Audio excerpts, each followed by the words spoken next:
क्या आपने कभी इस बात पर विचार किया है कि हमारी सनातन संस्कृति में जब भी घर में भोजन बनता है तो पहली रोटी गऊ माता के लिए और अंतिम रोटी कुत्ते के लिए क्यों निकाली जाती है? आज के इस आधुनिक युग में जब हम सड़कों से गुजरते हैं और किसी भूखे, प्यासे या बीमार कुत्ते को देखते हैं तो अक्सर उसे पत्थर मारकर भगा देते हैं या घृणा से मुंह फेर लेते हैं। हम यह सोचते हैं कि यह तो केवल एक साधारण और अशुद्ध पशु है।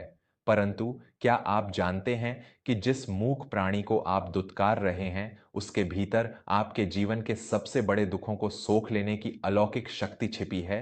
क्या आप जानते हैं कि एक सूखी रोटी का वह छोटा सा टुकड़ा जो आप एक कुत्ते के सामने डालते हैं, वह ब्रह्मांड में आपके लिए एक ऐसा सुरक्षा कवच तैयार करता है जिसे साक्षात काल भी नहीं भेद सकता?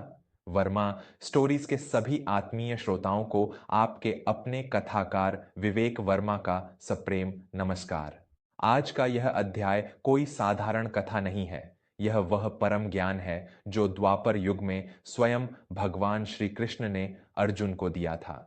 आज हम जानेंगे कि एक कुत्ते को रोटी खिलाने के पीछे ज्योतिष, अध्यात्म और कर्मों का वह कौन सा गहरा विज्ञान छिपा है जिसे यदि मनुष्य समझ ले तो उसके जीवन से दरिद्रता, अकाल मृत्यु का भय और अनजाने दुख हमेशा के लिए समाप्त हो जाएंगे। आंखें बंद कर लीजिए और मेरे साथ चलिए उस अलौकिक ज्ञान की गहराई में जो आपके सोचने का नजरिया पूरी तरह से बदल कर रख देगा। प्राचीन काल की बात है। कुसुमपुर नाम के एक अत्यंत समृद्ध और विशाल नगर में राघवेंद्र नाम का एक बहुत बड़ा व्यापारी रहता था।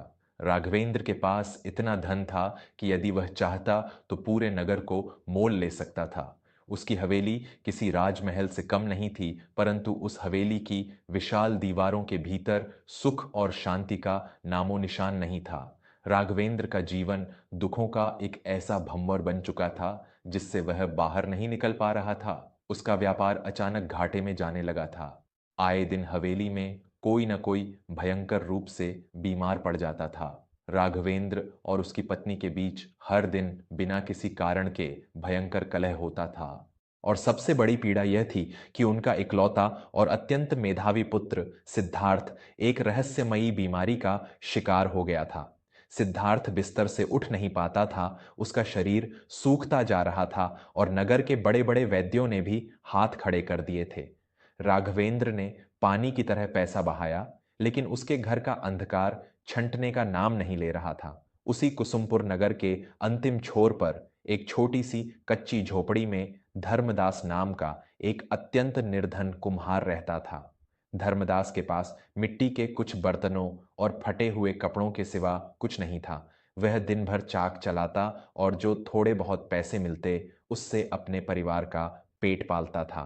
परंतु आश्चर्य की बात यह थी कि धर्मदास के उस कच्चे घर से हमेशा हंसने और मुस्कुराने की आवाजें आती थीं। उसके घर में कोई बीमारी नहीं थी, कोई कलह नहीं था। धर्मदास का एक बहुत ही विशेष नियम था। वह चाहे कितनी भी गरीबी में क्यों न हो, जब भी उसकी पत्नी भोजन बनाती तो धर्मदास सबसे पहले एक ताजी रोटी पर थोड़ा सा सरसों का तेल लगाकर घर के बाहर बैठे एक काले सड़क के कुत्ते को खिलाता था।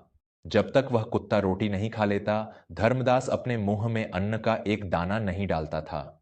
एक दिन कुसुमपुर नगर में महर्षि वेदमित्र नाम के एक अत्यंत सिद्ध और ज्ञानी संत का आगमन हुआ। महर्षि के तपोबल की चर्चा चारों दिशाओं में थी। जब राघवेंद्र को यह ज्ञात हुआ तो वह भागता हुआ महर्षि के चरणों में जा गिरा। वह फूट फूट कर रोने लगा। हे महर्षि, मेरी रक्षा कीजिए। मेरे पास अथाह संपत्ति है, परंतु मेरा जीवन नर्क बन चुका है। मेरा इकलौता पुत्र मृत्यु शैया पर है। मेरे घर में हमेशा नकारात्मक शक्तियों का वास प्रतीत होता है। मैंने हर प्रकार के अनुष्ठान कर लिए, खूब दान दे दिया, परंतु मेरा दुख कम नहीं हो रहा। क्या मेरे भाग्य में विधाता ने केवल रुदन ही लिखा है? महर्षि वेदमित्र ने अपने नेत्र बंद किए और राघवेंद्र के घर के आभा मंडल और उसके ग्रहों की स्थिति का ध्यान किया। कुछ क्षणों पश्चात जब उन्होंने नेत्र खोले तो उनकी आंखों में एक भयंकर तेज था। उन्होंने अत्यंत गंभीर स्वर में कहा, हे राघवेंद्र, तुम्हारे दुख का कारण तुम्हारे भाग्य में नहीं, बल्कि तुम्हारे कर्मों और तुम्हारे घर पर पड़ी उस भयंकर नकारात्मक ऊर्जा में है। तुम्हारे घर पर राहु और केतु का सबसे भयंकर प्रकोप है। इसके अतिरिक्त तुमने अपने अहंकार में अनगिनत मूक प्राणियों को कष्ट दिया है। जब भी कोई भूखा कुत्ता तुम्हारे महल के द्वार पर आता था, तुम अपने सेवकों से कहकर उसे डंडों से पिटवाते थे। उन मूक जीवों की हाय और उनके भूखे पेट की अग्नि ने तुम्हारे घर की नींव को जलाकर राख कर दिया है। तुम्हारे पुण्यों का क्षय हो चुका है। राघवेंद्र यह सुनकर कांप उठा। उसने हाथ जोड़कर कांपते हुए स्वर में पूछा, प्रभु, तो क्या अब मेरे पुत्र और मेरे परिवार के बचने का कोई मार्ग नहीं है? मैं अपना सारा धन लुटाने को तैयार हूं। महर्षि वेदमित्र ने शांत स्वर में कहा, धन से कर्मों का दंड नहीं खरीदा जा सकता राघवेंद्र। यदि तुम वास्तव में समाधान चाहते हो तो उस निर्धन कुम्हार धर्मदास को देखो। तुम नहीं जानते, परंतु धर्मदास के भाग्य में भी उसके पिछले जन्मों के कर्मों के कारण अकाल मृत्यु और घोर दरिद्रता का योग था। परंतु आज वह सुखी है, क्योंकि उसने भगवान श्री कृष्ण द्वारा बताए गए उस परम रहस्य को अपने जीवन में अपना लिया है, जिसे तुम अपनी अज्ञानता में ठुकराते रहे। राघवेंद्र अत्यंत विस्मित हुआ। उसने पूछा, भगवान श्री कृष्ण का कौन सा रहस्य महर्षि? धर्मदास तो कोई बड़ा अनुष्ठान नहीं करता, वह तो केवल एक साधारण कुत्ते को रोटी खिलाता है। तब महर्षि वेद मित्र ने राघवेंद्र को द्वापर युग का वह अत्यंत गूढ़ और रहस्यमयी प्रसंग सुनाया, जो स्वयं योगेश्वर श्री कृष्ण ने महाभारत के महायुद्ध से पूर्व अर्जुन को सुनाया था। महर्षि ने कहा, हे राघवेंद्र, ध्यान से सुनो। द्वापर युग में एक बार जब धर्मराज युधिष्ठिर के मन में यह प्रश्न उठा कि कुत्ते को हमारे शास्त्रों में इतना महत्व क्यों दिया गया है, तब भगवान श्री कृष्ण ने अर्जुन और युधिष्ठिर को इसका वैज्ञानिक और आध्यात्मिक रहस्य समझाया था। भगवान श्री कृष्ण ने कहा था, हे पार्थ, संसार के अज्ञानी मनुष्य कुत्ते को केवल एक अपवित्र या साधारण पशु मानते हैं, परंतु आध्यात्मिक दृष्टि से कुत्ता साक्षात काल भैरव का वाहन है और यमराज का दूत है। इस चराचर जगत में कुत्ते के भीतर वह अलौकिक शक्ति विद्यमान है जो मनुष्य की सामान्य आंखें नहीं देख सकती। कुत्ता उन नकारात्मक ऊर्जाओं, प्रेत बाधाओं और आने वाले संकटों को बहुत पहले ही देख और महसूस कर लेता है, जो मनुष्य के जीवन को नष्ट करने आ रहे होते हैं। श्री कृष्ण ने मनुष्य द्वारा कुत्ते को रोटी खिलाने के वह भयंकर और चमत्कारी फायदे बताए, जिन्हें सुनकर राघवेंद्र के रोंगटे खड़े हो गए। हे सखा अर्जुन, जो मनुष्य नियमित रूप से, विशेषकर काले कुत्ते को भोजन कराता है या उसे रोटी खिलाता है, वह अपने जीवन से राहु और केतु के भयंकर दोषों को शांत कर देता है। राहु वह छाया ग्रह है जो अचानक आने वाली बीमारियों, दुर्घटनाओं, व्यापार में होने वाले भारी नुकसान और भयंकर अवसाद, डिप्रेशन का कारण बनता है। जब तुम किसी भूखे कुत्ते को प्रेम से रोटी खिलाते हो, तो वह कुत्ता अपनी पूंछ हिलाकर जो सकारात्मक ऊर्जा उत्पन्न करता है, वह ऊर्जा सीधे तुम्हारे घर के राहु और केतु को शांत कर देती है। कुत्ते की तृप्ति में शनिदेव की प्रसन्नता भी छिपी है। श्री कृष्ण ने अर्जुन को दूसरा सबसे बड़ा लाभ बताते हुए कहा था, अकाल मृत्यु हरणम। हे पार्थ, जिस घर के द्वार पर एक कुत्ता पेट भरकर सोता है, उस घर में यमदूत कभी अचानक प्रवेश नहीं कर सकते। कुत्ता अपने स्वामी और उसे भोजन देने वाले के प्रति इतना वफादार होता है कि वह घर पर आने वाली हर बीमारी, हर बुरी नजर और यहां तक कि मृत्यु के साये को भी अपने ऊपर ले लेता है। कई बार तुमने देखा होगा कि घर का कुत्ता अचानक बिना किसी बीमारी के तड़प कर मर जाता है। वह इसलिए होता है क्योंकि घर के किसी सदस्य पर अकाल मृत्यु का जो संकट मंडरा रहा था, उस मूक प्राणी ने उसे अपने शरीर पर झेल लिया और अपने मालिक की रक्षा कर ली।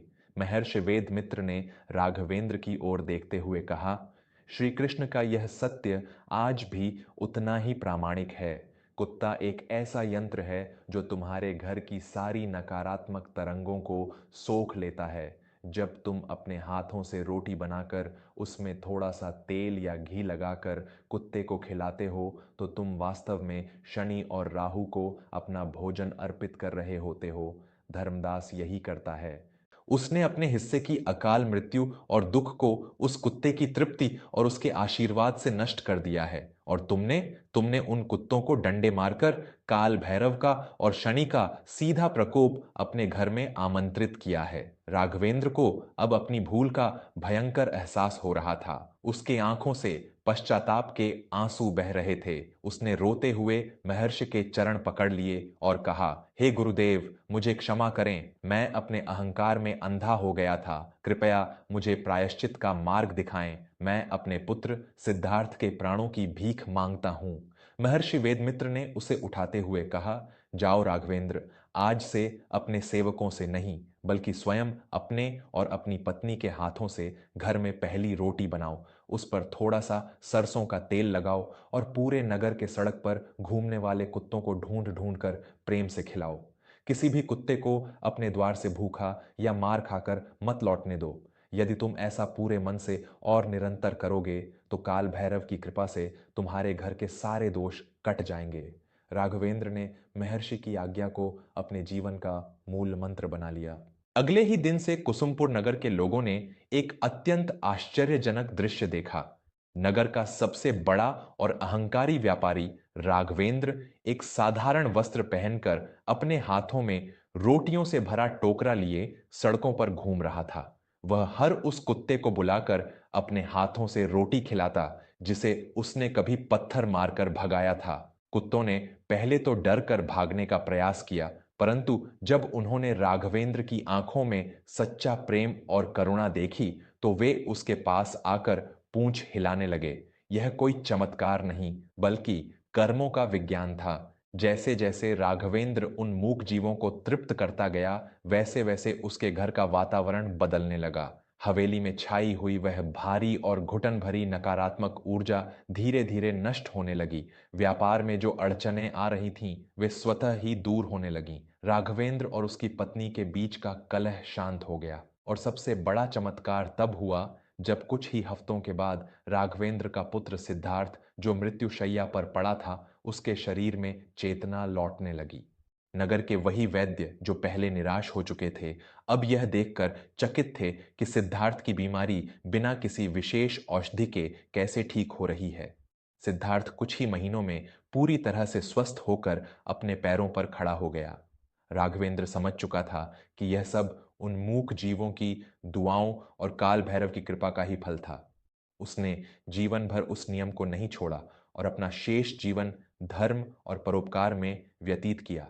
श्रोताओं, भगवान श्री कृष्ण का यह ज्ञान आज के इस तनावग्रस्त समाज के लिए एक महा औषधि है। आज हम अवसाद, अचानक होने वाली दुर्घटनाओं, व्यापार में होने वाले भारी नुकसान और घर की अशांति को लेकर मनोवैज्ञानिकों के पास जाते हैं, हजारों रुपए के रत्न पहनते हैं और महंगे अनुष्ठान करवाते हैं, परंतु हम अपने घर के बाहर भूखे खड़े उस मूक प्राणी को एक सूखी रोटी देने से कतराते हैं, जो हमारे सभी दुखों का सबसे सरल और प्रभावशाली निवारण है। शास्त्र कहते हैं कि यदि आप काले कुत्ते को रोटी खिलाते हैं तो आपका सोया हुआ भाग्य जाग उठता है। यदि आप पर बहुत अधिक कर्ज हो गया है और उतरने का नाम नहीं ले रहा है, तो शनिवार और मंगलवार को कुत्ते को रोटी खिलाना शुरू कर दीजिए। आपको मार्ग मिलने लगेंगे। जो व्यक्ति हमेशा कुत्ते को दुत्कारता है, उसे मारता है, उसके जीवन में कभी स्थायित्व नहीं आता। काल भैरव और यमराज ऐसे व्यक्ति से रुष्ट रहते हैं और उसके जीवन में अचानक और अप्रत्याशित संकट आते ही रहते हैं। इसलिए इस बात को अपने हृदय में गहराई से उतार लें। यदि आप घर में कुत्ता नहीं पाल सकते तो कोई बात नहीं, लेकिन आपके मोहल्ले में, आपकी गली में जो सड़क के कुत्ते हैं, वे आपसे कोई विदेशी और महंगा भोजन नहीं मांगते। वे केवल एक सूखी रोटी और थोड़े से प्रेम के भूखे होते हैं। जब आप उन्हें रोटी डालते हैं और वे आपकी ओर देखकर अपनी पूंछ हिलाते हैं, तो यकीन मानिए, उस क्षण वे ईश्वर के प्रतिनिधि बनकर आपको वह आशीर्वाद दे रहे होते हैं जो करोड़ों रुपए खर्च करके भी प्राप्त नहीं किया जा सकता। कैसी लगी आपको भगवान श्री कृष्ण के इस परम ज्ञान और कर्मों के विज्ञान से जुड़ी यह अद्भुत कथा? मैं आपका दोस्त विवेक वर्मा हमेशा यही प्रयास करता हूं कि वर्मा स्टोरीज के माध्यम से आपके पूरे परिवार के लिए न केवल कहानियां बल्कि जीवन को सकारात्मक दिशा देने वाले ऐसे अचूक और यथार्थ ज्ञान लेकर आऊं जो आपकी हर उलझन को सुलझा सकें। यदि आज की इस कथा ने आपके हृदय को छुआ हो और आपको यह ज्ञान उपयोगी लगा हो तो इस कहानी को अपने परिवार और मित्रों के साथ अवश्य साझा करें, ताकि कोई भी मूक प्राणी आज के बाद किसी के द्वेष या डंडे का शिकार न बने। ऐसी ही और भी रहस्यमयी, ऐतिहासिक और हमारे महान शास्त्रों से जुड़ी कहानियां सुनने के लिए हमारे चैनल वर्मा स्टोरीज से जुड़े रहें। हमेशा दया और परोपकार का मार्ग चुनें, बेजुबानों पर करुणा करें और अपना तथा अपने परिवार का बहुत ख्याल रखें। धन्यवाद और जय श्री कृष्ण।